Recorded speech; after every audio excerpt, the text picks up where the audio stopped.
It's another edition of Time About the Movies, and today we're taking a look at the movies of October 20th, 1995. We got 5 movies to look at today, so let's get right to it. We'll start off with the biggest new release of the weekend, and that is Barry Sonnenfeld's Get Shorty.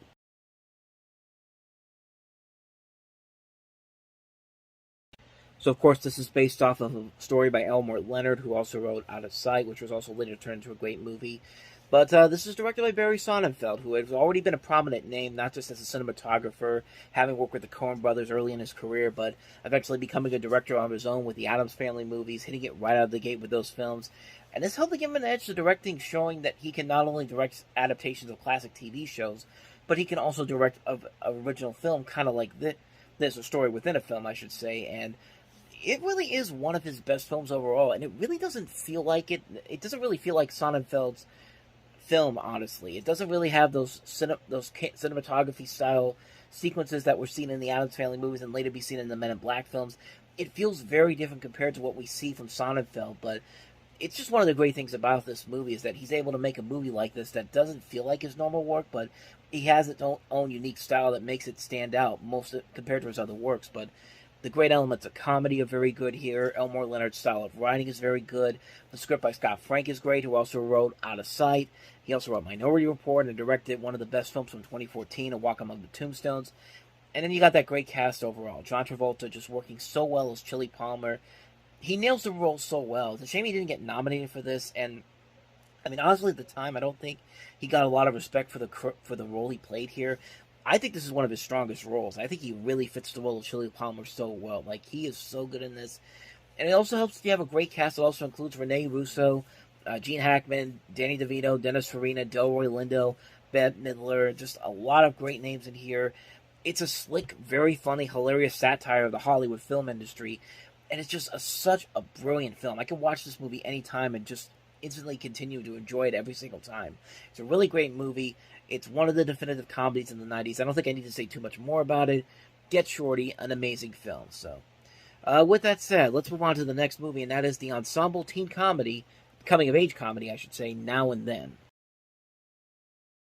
So, like I said, this is a coming-of-age comedy dramedy, if you will, that you see some of the names in there. You see Rosie O'Donnell, you see Demi Moore, you see Melanie Griffith, you see Rita Wilson, but you also see Christina Ricci in there, Thora Birch, Gabby Hoffman. You also have Hank Azaria, Janine Garofalo, Cloris Leachman, Bonnie Hunt among the people in here. And you just have 4 women talking about the summer of 1970. It's basically a flashback to the days of the 1970s, where they flash back to when they were teenagers.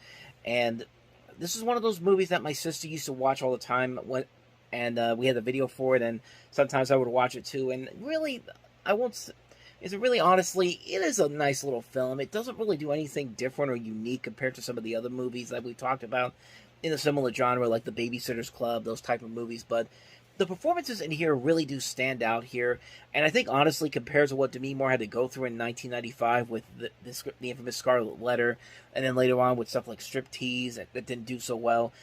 This is probably the best movie that she did in between those 2 movies that came. Well, that doesn't even make any sense because those are the only 2 movies she's been in. But it's one of the movies that I think is very underrated from her, because I think that she has a very good concept of what she's trying to do here. And she's also one of the producers on here. The director of this is Leslie Lincoln Glatter. Yeah, I'm pronouncing that right, but you may not know her, but you've definitely seen her work before. If you've ever seen episodes of Mad Men or Homeland, she's become a prolific television director and I believe this is only one of 4 movies she ever directed in theaters. And I think I, Marlene King is also the same person that made Pretty Little Liars, the TV series. So there is a lot of talent in here. I think the movie works because of the people that are on screen. They're giving these really solid performances. It doesn't do anything interesting or unique to make it stand out on its own, but it's a nice comfort film movie. I think it works very well because the actresses are working off each other so well. There are a lot of fun moments in there, some good elements of comedy. Not a classic by any means necessary, but it is a lot better than I think a lot of people give it credit for. So if you want to see these actresses really giving their all, definitely check this movie out. I'd say it's a very underrated film, honestly. So that's Now and Then. Let me go ahead and see what the next movie is. The next movie on here is Rebecca De Mornay and Antonio Banderas once again starring in Never Talk to Strangers.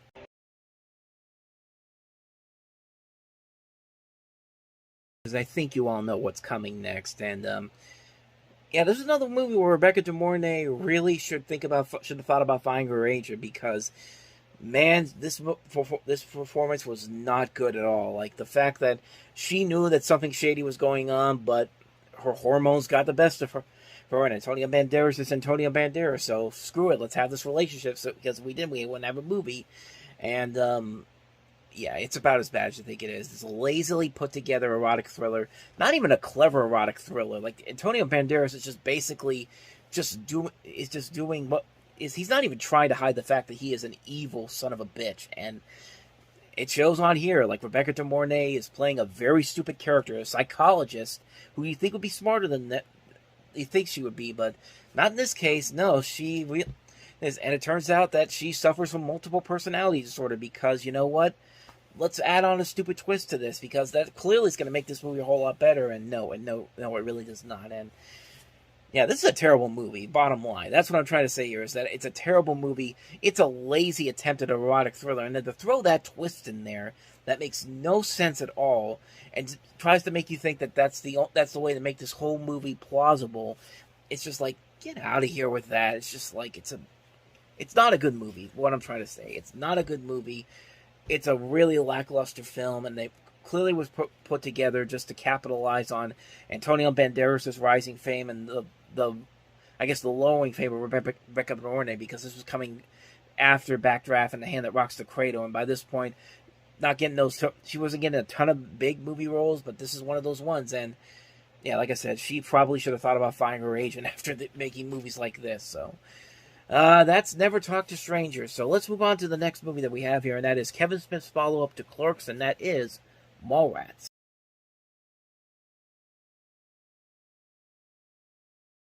Like I said, Mallrats is the follow-up to Kevin Smith's Clerks, which put him on the map. And right off the bat, you can probably see why this movie did not attract the same amount of success that Clerks did. You probably can see why. It's just like, it just feels like Clerks, except it's taking place in a mall instead of a convenience store, and it literally has a lot of those same beats that Clerks does. Like, you have Jason Lee and Jeremy London in pretty much the same roles that Brian O'Halloran and why am I forgetting his name now? Jeff Anderson. They're pretty much the Dante and Randall of the story. And you have it's pretty much the same concept. You have all these little stories going on but this time there's a much bigger story involved in here, and it does feel like this is more of a mainstream movie compared to Clerks, and I think that was kind of the problem with it at the beginning. And Kevin Smith for the longest time said that this is one of those movies that he regrets making. In fact, he said that Chasing Amy was his apology for making this movie. But as the years have gone on, it has been able to get a cult following over the years, and I will admit, I do enjoy this movie a lot. I do think it is a pretty solid movie. I don't think it's anywhere near as good as Clerks. I think this movie does have more than enough funny moments to recommend it. I think it is a very funny film.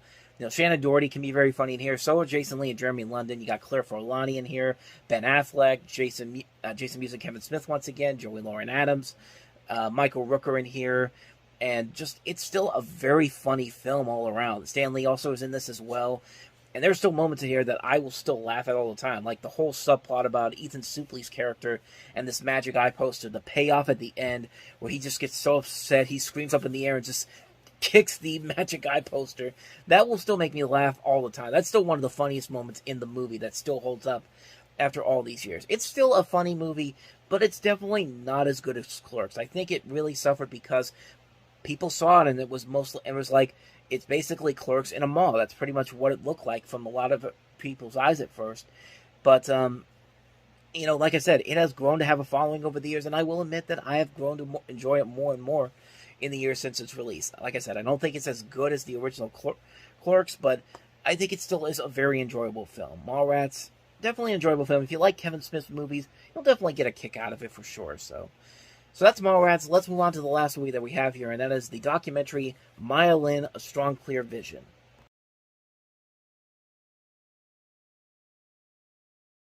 So this documentary is basically about the artist Maya Lin, whose best-known work is the Vietnam Veterans Memorial in Washington, D.C. And you basically have a movie that's talking about the look of is how she created this, the story of the monument itself. But the film became mostly controversial because of the fact that this was around the same time that Hoop Dreams got snubbed for the Academy Awards, and Roger Ebert notoriously called out the people who made the film. The person who made the film, Frida Lee Mock, who was the chair of the documentary committee who makes the nominations, though she stepped aside for that year while Maya Lin was under consideration, and was thus close friends with many of the committee members. And Ebert and Siskel and Ebert publicly apologized to Mock after making the film, saying that they thought it was a good film and deserved to be nominated. But other critics like Janet Maslin maintained that Maya Lin was a good film, where it was clearly outshone by the documents outshone by documents such as Hoop Dreams and Crumb, both of which were passed up by nominations. So Roger Ebert even said that he did enjoy the film. He said it was not the best documentary of the year, but it is a valuable documentary, and it does look like an intriguing documentary about this, because I never even knew that she was actually the person behind that memorial. You see that memorial all the time in movies. I've never been to Washington, D.C., but I've always been wanting to see it at some point, but I never knew that she was actually involved in that. So I think this could be something that could be a very interesting documentary. But, yeah, I don't really have too much more to say about it because I haven't seen it, unfortunately, so can't really comment on it. But it definitely is a story that sounds promising. Sounds like something I could actually get a chance to check out at some point if I do. I do want to see it at some point, so. So yeah, that's Maya Lin, A Strong Clear Vision. And so on that note, we wrap up another edition of Time About the Movies. Next time we meet, we'll take a look at the last 7 films of October 1995, including the controversial Powder, Eddie Murphy's and Wes Craven's Vampire in Brooklyn, Copycat, 3 Wishes, Woody Allen's Mighty Aphrodite, Nicolas Cage's Oscar-winning performance in Leaving Las Vegas, as well as the Doom Generation. So 7 movies to look at next time around, and we'll look at those on the next episode. But until then, thank you very much for watching, and if you want to see more videos like this, please hit the playlist on the next page, check out the previous episode, and I will see you guys tomorrow for another episode. So thank you for watching, I'll see you next time, and until then, as always, take care.